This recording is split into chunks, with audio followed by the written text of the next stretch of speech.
5वें एपिसोड की शुरुआत वहीं से होती है जहां चौथा एपिसोड एंड होता है। फुताबा, माकिता, मुराव और कोमिनातो चारों माबूची के घर पर ग्रुप स्टडी करने के लिए आते हैं। वो चारों माबूची के रूम में आकर बैठ जाते हैं और माबूची से कहने लगते हैं कि हम तुम्हें वो सब्जेक्ट्स पढ़ाएंगे जिसमें हम सब अच्छे हैं। माबूची उनकी बातों पर ज़्यादा ध्यान नहीं देता और अपने बेड पर जाकर लेट जाता है। फुताबा माबूची से कहती है कि उठ जाओ, हम तुम्हारे लिए स्नैक्स भी लेकर आए हैं। ये सुनकर भी माबूची अपने बेड से नहीं उठता, इसलिए वो चारों खुद ही स्टडी करना शुरू कर देते हैं और आपस में एक दूसरे की मदद भी करते हैं। स्टडी के दौरान फुताबा और कोमिनातो एक दूसरे की ज़्यादा ही मदद कर रहे होते हैं और उन दोनों की बातें माबूची भी सुन रहा होता है। वो पीछे मुड़ता है तो देखता है कि कोमिनातो और फुताबा एक दूसरे के काफ़ी करीब बैठे होते हैं। माबूची उन दोनों को दूर करने के लिए उनके बीच में से आकर स्नैक्स उठाकर खाने लगता है। फिर वो उन दोनों को दूर करने के लिए बीच में आकर बैठ जाता है। बाकी तभी उसे ऐसा करते हुए देख रही थी। फिर हम देखते हैं कि माबूची बड़ी ही आसानी से मैथ के सम सॉल्व कर देता है, जिसे देखकर सब लोग कहने लगते हैं कि तुमने तो इसको काफ़ी इजीली सॉल्व कर दिया।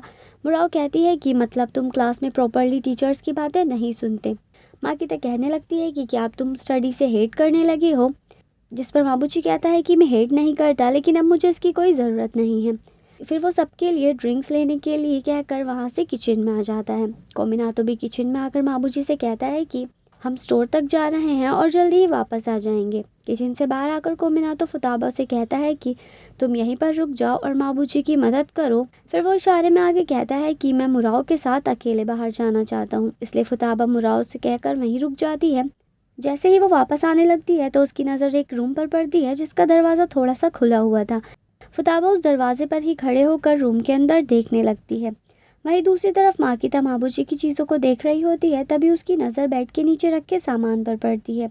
माकिता उस सामान को निकालकर देखने लगती है। उसे उस सामान में से एक नोटबुक मिलती है। माकिता उस नोटबुक को हंसते हुए पढ़ती है, लेकिन जैसे ही वो उसे पढ़ती है तो उसकी हंसी गायब हो जाती है। हालांकि यहाँ पर हमें ये नहीं दिखाया जाता कि उस डायरी में लिखा क्या है। वहीं फुताबा उस रूम के अंदर जाती है तो देखती है कि वहाँ माबूजी की मोम की फ़ोटो लगी थी। तभी वहाँ माबूजी भी आ जाता है और हमें यहाँ पता चलता है कि माबूजी की मोम अब इस दुनिया में नहीं रही। माबूजी फुताबा से कहता है कि मैंने ये सब जानबूझकर नहीं छिपाया। ट्रेनिंग वाले दिन फुताबा ने माबूजी की मोम के बारे में पूछा था, इसलिए वो माबूजी से माफ़ी मांगती है। माबूजी उदास होकर ये कहते हुए वहाँ से जाने लगता है कि तुम क्यों माफ़ी मांग रही हो। फुताबा माबूजी को रोकते हुए कहती है कि माबूजी तुम फिर से स्कूल मत छोड़ना। माबूजी उसे कोई भी जवाब नहीं देता और एकदम चुप ही रहता है। फुताबा अपने मन में सोचती है कि ये फिर से ऐसे एक्सप्रेशन दे रहा है, मैं तुम्हें इस तरह से और नहीं देख सकती। सीन शिफ्ट होता है 3 साल पहले, जहाँ माबूजी अपने रूम में बैठा पढ़ाई कर रहा होता है। ये वो टाइम था जब समर ब्रेक चल रहे थे। माबूजी की मॉम माबूजी को डिनर करने के लिए बुलाती है, लेकिन वो अपनी मॉम से कहता है कि अभी मैं पढ़ रहा हूँ, इसलिए पहले आप डिनर कर लो।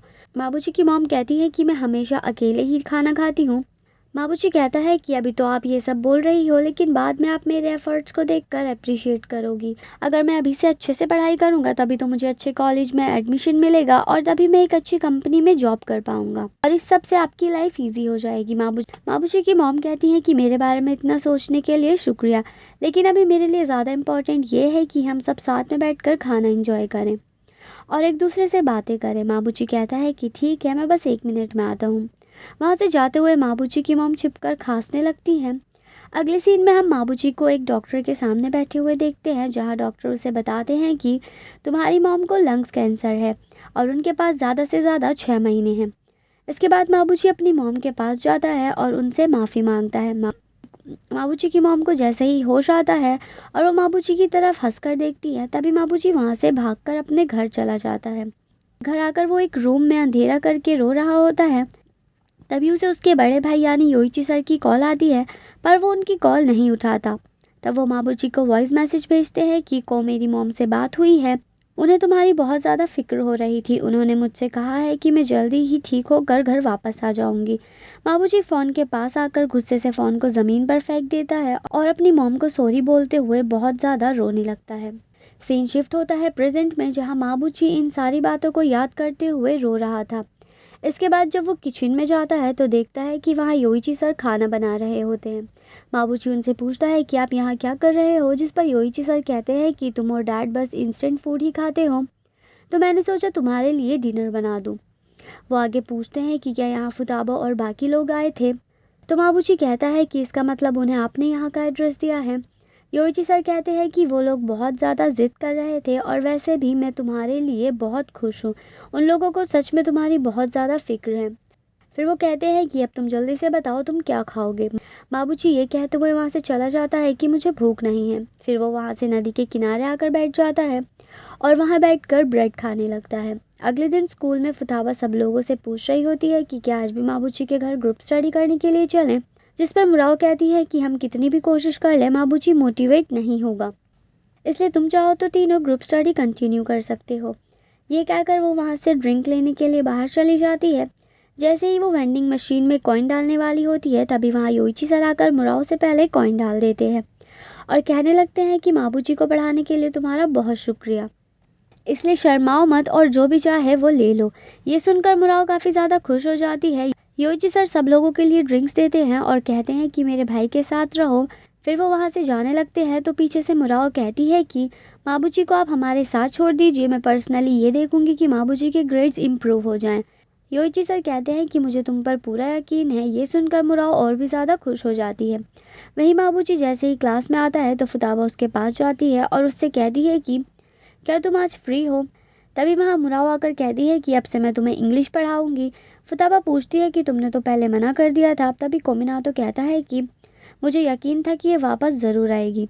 अगले सीन में सभी लोग माबूजी का लाइब्रेरी में वेट कर रहे होते हैं, लेकिन माबूजी वहाँ नहीं आता। माकिता उसे कॉल भी करती है पर वो कॉल रिसीव नहीं करता। मुराव कहती है कि शायद वो स्कूल से जा चुका है। फुताबा ये कहते हुए जल्दबाजी में वहाँ से जाने लगती है कि अगर मैं अब निकलूंगी तो शायद माबूजी को रोक पाऊँ। जल्दबाजी में भागते हुए वो वहाँ एक लड़के से टकराकर उसी के ऊपर गिर जाती है जिसका नाम तोमा होता है। फुताबा के बाल तोमा की स्लीव के बटन में अटक जाते हैं। माकिता आकर पूछती है कि क्या सब ठीक है, तो फुताबा उससे कहती है कि जल्दी से जाओ और एक कैंची लेकर आओ ताकि मैं अपने बालों को काट सकूं। तभी तोमा अपनी स्लीव के बटन को तोड़ देता है और कहता है कि एक लड़की को अपने बाल काटने में इतनी जल्दबाजी नहीं करनी चाहिए। फुताबा उसे देखने लगती है तो तोमा उससे कहता है कि तुम्हें कहीं जाने के लिए शायद देर हो रही थी। तो फुताबा को याद आता है और वो वहाँ से भाग जाती है। उसे जाते हुए देखकर तोमा मुस्कुराने लगता है। इसके बाद फुताबा माबूजी के घर आती है और डोरबेल बजाती है, लेकिन वहाँ माबूजी की जगह योइची सर दरवाज़ा खोलते हैं। वो फुताबा से कहते हैं कि मुझे माफ़ करना, लेकिन माबूजी अभी घर पर नहीं है। फुताबा ये कहते हुए अंदर आ जाती है कि कोई बात नहीं, मैं यहाँ पर रुककर उसका वेट करूँगी। फिर वो वहाँ माबूजी का वेट करने लगती है। तब योइची सर उससे कहते हैं कि जब तक मैं यहाँ रहूँगा तब तक माबूजी घर नहीं आएगा। फुताबा पूछती है कि क्या आपके और माबूजी के बीच में कुछ बुरा हुआ है। योइची सर कहते हैं कि माबूजी मुझे अभी तक माफ़ नहीं कर पाया। फुताबा पूछती है कि माफ़ किस लिए। तब योइची सर कहते हैं कि तुम हमारी मॉम को कितना जानती हो, जिस पर फुताबा कहती है कि बस इतना ही कि वो अब इस दुनिया में नहीं है। योइची सर बताते हैं कि जब हमारी मॉम हॉस्पिटल में थी तब मैं काम में बहुत ज़्यादा बिजी हो गया था। मैं उनसे मिलने भी बहुत कम जाता था। माबूजी सिर्फ मिडिल स्कूल में था, मेरी वजह से उसे सारा बर्डन अकेले ही उठाना पड़ा। वो आगे कहते हैं कि मैं हॉस्पिटल का दरवाज़ा देखकर दूर से ही भाग जाता था, क्योंकि मैं हर मुलाकात के साथ अपनी मॉम को और भी ज़्यादा कमज़ोर होते हुए देखता था। लेकिन माबूजी ये सब अकेले हर रोज़ फील करता था। वो आगे ये भी कहते हैं कि माबूजी दिल का बहुत ही अच्छा इंसान है। ये सारी बातें सुनकर फुताबा रोने लगती है और कहने लगती है कि इसीलिए मैं यहाँ हूँ। फिर वो वहाँ से जाने लगती है तो वो एकदम से ही रुक जाती है। योइची सर पूछते हैं कि क्या हुआ, जिस पर फुताबा कहती है कि माबूजी ने अपने दिल के दरवाजे को टाइटली लॉक कर दिया है, लेकिन मैं उस लॉक को तोड़ दूंगी। ये कहकर वो वहाँ से चली जाती है। वहीं दूसरी तरफ माबूजी उन्हीं टपोरी लड़कों के साथ बैठा होता है। तभी वहाँ फुताबा भागते हुए आती है। उसे देखकर माबूजी को फ्लैशबैक्स आते हैं। फुताबा माबूजी का हाथ पकड़ती है और उसे कुछ बिना बोले ही अपने साथ लेकर भागने लगती है। फिर वो उसी नदी के पास आकर रुक जाती है और माबूजी से कहती है कि मुझे जब भी लगता है कि तुम वापस आ गए हो तभी तुम बदल जाते हो और कहीं पर गायब हो जाते हो। तुम्हारी मॉम तुम्हें इस तरह से देखकर दुखी होंगी। माबूजी कहता है कि मुझे पहले से ही मालूम है, मैंने अपनी माँ को अपनी आंखों से मरता हुआ देखा था। जैसे वो किसी भी टाइम मुझे छोड़कर चली जाती। तुम जानती भी हो उन्हें इस हालत में देखकर मुझे कैसा फील होता था।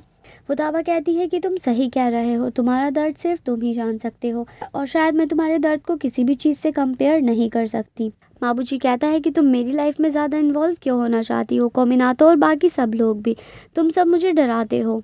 ये कहकर वो जैसे ही वहाँ से जाने लगता है तभी फुताबा उसे रोकने के लिए आवाज़ देती है और उसकी ओर बढ़ती है तो वो गलती से माबूजी के ऊपर ही गिर जाती है। फिर वो माबूजी से रोते हुए कहती है कि वो माबूजी से कहती है कि तुम हम सबको खोने से डरते हो क्योंकि तुम हमारी परवाह करते हो। माबूजी तुम कम से कम आगे बढ़ने की कोशिश तो करो, तुम हंसो, तुम खुश रहो, अपने दोस्तों के साथ मज़े करो, कोई भी तुम्हें ब्लेम नहीं करेगा और अगर किसी ने ऐसा किया भी तो मैं उसका मुंह तोड़ दूंगी। ये सब सुनकर माबूजी फुताबा को गले लगा लेता है और कुछ देर तक वो फुताबा को इसी तरह से गले लगाए रखता है। जैसे ही फुताबा पीछे हटने लगती है तो माबूजी उसे फिर से गले लगा लेता है और कहता है कि अभी कुछ देर ऐसे ही रहो। फुताबा अपने मन में सोचती है कि ये नहीं चाहता कि मैं इसे रोते हुए देखूं। कुछ देर बाद माबूजी फुताबा से कहता है कि तुम्हें याद है जब हम मिडिल स्कूल में साथ खेलते थे? फुताबा कहती है कि हाँ। माबूजी कहता है कि तुम जब मुझे भागते हुए बचाने आती थी तो तुम्हारे चेहरे पर एक अजीब सा एक्सप्रेशन होता था। फुताबा कहती है तुम हर वक्त मेरा मजाक ही बनाते हो। माबूजी कहता है कि मैं मजाक नहीं बना रहा, तुम जब आज भाग कर आई और पहले भी तब तुम दोनों टाइम ही हीरो लग रही थी। फुताबा कहती है कि क्योंकि वो तुम थे, मैं मदद के लिए सिर्फ तुम्हारे लिए आती थी। कुछ देर माबूजी चुप ही रहता है और फिर वो अचानक से कहता है कि फुताबा मैं तुम्हें पसंद करता हूँ। फुताबा भी उससे कहती है कि मैं भी तुम्हें पसंद करती हूँ। फिर वो कहती है कि नहीं, मैं तुम्हें। इतना कहकर वो चुप हो जाती है और यहीं पर यह एपिसोड एंड हो जाता है।